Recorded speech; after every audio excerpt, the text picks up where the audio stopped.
Narcisti neznášajú, keď ich niekto ignoruje, pretože to ohrozuje samotný základ ich krehkého sebavedomia. V jadre má narcista často hlboko zakorenenú neistotu a nestabilný obraz o sebe samom, ktorý sa zúfalo snaží zakryť takou prehnanou maskou nadradenosti, kontroly alebo šarmu. Takže pozornosť, či už pozitívna alebo negatívna, je tým, čo tento falošný obraz udržiava pri živote. Narcisti sa vo veľkej miere spoliehajú na narcistický zdroj, čo je vlastne taký neustály prísun pozornosti a obdivu. Dokonca aj konflikty živia ich ego.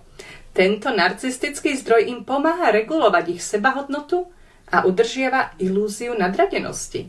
Takže keď ich niekto začne ignorovať, tento zdroj sa preruší, čo ich emocionálne paralizuje. Bez tejto